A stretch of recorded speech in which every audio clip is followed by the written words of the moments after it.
ఒకసారి ఓ ట్రైన్ చాలా వేగంతో లాలాపూర్ నుంచి దోలక్పూర్ వెళ్తుంది. ఒక రాష్ట్రంలో నుంచి ఇంకో రాష్ట్రంలోకి వెళ్లాలంటే ట్రైన్ ఓ గుహలో నుంచి వెళ్లాల్సి వస్తుంది. అది ఒక పెద్ద అడవి మధ్యలో ఉంటుంది. అది ప్రమాదకరమైన దెయ్యాల గుహ. అక్కడ అకస్మాత్తుగా ప్రమాదాల బారిన పడి చనిపోయిన వాళ్ళు లెక్కలేనంత మంది. ట్రైన్ ఒక గుహ దగ్గరకు చేరుకుంటుంది. అప్పుడే అకస్మాత్తుగా ట్రైన్ డ్రైవర్కు అనిపిస్తోంది, ఎవరో రన్నింగ్ ట్రైన్ ముందు ఒక దెయ్యం వస్తుంది. కానీ పోయేటప్పుడు కనబడలేదు. డ్రైవర్ ఆలోచిస్తాడు. మరి ఎమర్జెన్సీగా ట్రైన్ ఆపేస్తాడు. డ్రైవర్ ట్రైన్లో నుంచి దిగి తానే చూడడానికి వెళ్తాడు అసలు ఏం జరుగుతోందని. నేను చూశాను, ఏదో నల్లని నీడ ఒకటి ట్రైన్ ముందు వచ్చింది. కానీ ఇక్కడ ఏ జంతువు శవము గానీ లేదు. ఎవరైనా ట్రైన్కి వేగంగా గుద్దుకుంటే శవమైనా దొరకాలి కదా. ఆలోచిస్తున్న డ్రైవర్ ముందే భయపడి ఉన్నాడు. ఎవ్వరి మరణానికి కారణం కావాలి అనుకోవట్లేదు. నేను ఒకసారి ఈ గుహలోపలికి వెళ్ళి చూడాలి అని భయంగా గుహ లోపలికి వెళ్తాడు. బయట ట్రైన్లో ఉన్న ఇంకో డ్రైవర్కు పెద్దగా అరుపు వినిపించింది. అది విని అతను పరుగెత్తుకుంటూ వెళ్తాడు. ఇంకా అక్కడ దృశ్యాలు చూసి తను కళ్ళు ఆశ్చర్యపోతాయి. అరే నాయనా, ఇదైతే డ్రైవర్ శవం. అంటే ఆ అరుపు డ్రైవర్దే. బాబోయ్, ఇక్కడ నుంచి ఉరకండి రో, ఇక్కడ ఏదో దయ్యం శక్తులున్నాయనుకుంటా. హెల్పర్ అక్కడి నుంచి ఊరుకుతూ వెళ్లిపోతాడు. ఇంకా ఎమర్జెన్సీకి కాల్ చేస్తాడు. 12 గంటల పాటు ట్రైన్ ఇంకా ప్యాసింజర్స్ అక్కడే ఇరుక్కుపోయి ఉంటారు. పోలీసులు ఇంకా వేరే టీం మెంబర్స్ వస్తారు. కానీ ఎవ్వరికీ అర్థం కాదు అసలు విషయం ఏమిటో అని. ట్రైన్ను ఇంకో డ్రైవర్ తీసుకెళ్లిపోతాడు. వేరే రాష్ట్రంలో వదిలేస్తాడు. ఈ విషయం అక్కడ చుట్టుపక్కల వాళ్ళందరికీ తెలిసిపోతుంది. రామ్నాథ్, ఇంకా ఈ డ్యూటీ నీదే. రామ్నాథ్ ఆలోచనలో ఆ దెయ్యం అతనినే చంపుతున్నట్లు అనిపిస్తుంది. ఇంకా అతను అరుస్తాడు. లేదు, నేను చావాలనుకోవట్లేదు. ఇప్పుడే దయ్యం. ఏమైంది రామ్నాథ్, ఎందుకు అరుస్తున్నావు? నేను చెప్పింది అర్థమైందా? లేదు సార్, నన్ను క్షమించండి. దయ్యాలు ఉండే దారికి నేను బాధ్యత తీసుకోలేను. నా భార్య వయసులోనే విధవరాలైపోతుంది. ఇంకా అప్పటి నుండి ఎవరినైనా ట్రైన్ డ్రైవర్ ఆ దారిలో నడపమంటే అందరూ నిరాకరిస్తారు. మరికొన్ని రోజుల తర్వాత కొత్త డ్రైవర్ కుంపునాథ్ పోస్టింగ్ అవుతుంది. ఇంకా అతనికి డ్యూటీ వేస్తారు. అరే కుంఫునాథ్, నువ్వు ఇక్కడ కొత్త వాడివి, అందుకే చెప్తున్నా జాగ్రత్త, అక్కడ దయ్యం ఉంటాది. ఇది విని అతనికి కూడా భయం వేస్తుంది. కానీ అతని పరిస్థితి ఎలా ఉందంటే చావాలా లేకపోతే చంపాలా. మరి ట్రైన్ స్టేషన్ నుంచి బయలుదేరుతుంది. ఏ దేవుడా, కాపాడుకో నన్ను. ఎలాగో ఆ స్థలంలో దయ్యాలు ఉంటాయి. రోజు ఏదో ఒక డ్రైవర్లు వస్తూనే ఉంటారు. ఇప్పుడు నా నెంబర్ వస్తుందా ఏంటి? మనసులో భగవంతుణ్ణి తలుసుకుని ట్రైన్ నడుపుతూ ఉంటాడు కుంఫునాథ్. ఆ గుహ దగ్గరికి రాగానే ట్రైన్ దానికదే ఆగిపోతుంది. అరే దేవుడా, ఈరోజే నన్ను రామ్నామ్ సత్య అని చేసేస్తావా ఏంటి? ట్రైన్కి ఏమైంది? ఇదే ఈరోజు నా ప్రాణాల్ని తీసుకునేటట్టుంది. అరే రాము, నువ్వు ఏం వెళ్ళిపోయావిరా, నాకు సహాయమే చెయ్యట్లేవు. అన్నా, నువ్వే పోయి చూసుకో అన్నా ఒకసారి ట్రైన్ ఎందుకు ఆగిందో. సరే, నన్నే చూడని.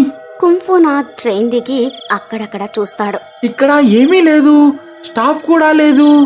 మరి ఎందుకు ఆగిపోయింది? మరి అతను ఆ గుహ లోపలికి వెళ్లి చూస్తాడు. అక్కడ అతనికి ఏదో విచిత్రంగా కనిపిస్తుంది. ఎవరక్కడా? చీకట్లో ఎవరక్కడా? కుంఫునాథ్ ఇంకొంచెం లోపలికి వెళ్లి చూస్తాడు. అతను ఆశ్చర్యపోతాడు.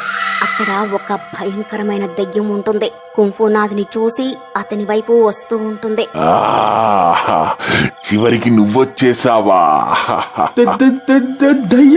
దయ్యం, ఎవరైనా కాపాడండి. కానీ కుంఫునాథ్ అరుపులు అక్కడ ఎవ్వరికీ వినబడవు. నన్ను చంపకు, నేను నీకు ఏం చేశాను? నన్ను చంపకు. నాకు మా బాస్ బలవంతంగా ఈ డ్యూటీ వేశారు. నన్ను వదిలేయ్. ట్రైన్ డ్రైవరు అందరూ చనిపోతారు.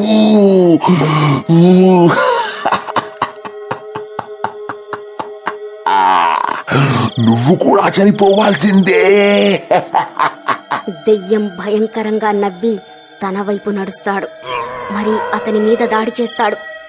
ఇంకా ఇక్కడ చాలాసేపు అయిపోతుంది. అరే కుంఫూనాథ్ సార్ ఎందుకు రాలేదు? ఇంకా చాలాసేపు అయ్యింది. అతను బైపాస్ చూడడానికి వెళ్తాడు. డ్రైవర్ సార్, మీరు ఎక్కడున్నారు? ట్రైన్ లేట్ అవుతుంది. ఎక్కడున్నారు? హెల్పర్ లోపలికి నడుచుకుంటూ వెళ్తాడు. అక్కడ పడి ఉన్న కుంఫూనాథ్ శవం చూసి భయంతో వణికిపోతాడు. అమ్మో అమ్మో, దయ్యం ఇతన్ని కూడా చంపేసింది. దయ్యం దయ్యం దయ్యం అని అరుస్తూ ట్రైన్లోకి వస్తాడు. మరి కంట్రోల్ రూమ్ కి ఫోన్ చేస్తాడు. హలో హలో, హెల్పర్ రాము స్పీకింగ్. ఇక్కడ దయ్యం అండర్ పాస్ దగ్గర కుంఫూనాథ్ చనిపోయాడు. తొందరగా సహాయ సిబ్బందిని పంపండి. Over and out. ప్రయాణికులంతా అతలాకుతలం చేసేస్తారు. ఎందుకంటే వాళ్ళకి తెలిసిపోతుంది. వాళ్ళు ట్రైన్ దిగేసి అరుస్తూ పరుగెత్తుతారు. కాపాడండి కాపాడండి మమ్మల్ని, దయ్యం నుండి కాపాడండి, దయ్యం నుండి కాపాడండి, దయ్యం నుండి. దయ్యం దయ్యం దయ్యం దయ్యం అని విన్న పిశాచి దయ్యంకి కోపం వస్తుంది. ఇంకా గుహ బయటికి వస్తుంది. ఎవరున్నారిక్కడ? నా చేతులతో చావడానికి ఎందుకు నా చేతులతో చావాలనుకుంటున్నారు? దెయ్యంని చూసి వాళ్ళు భయంతో అరవడం మొదలు పెడతారు. ఒకడు ఇక్కడ ఉరుకుతాడు, ఇంకొకడు అక్కడ ఉరుకుతాడు.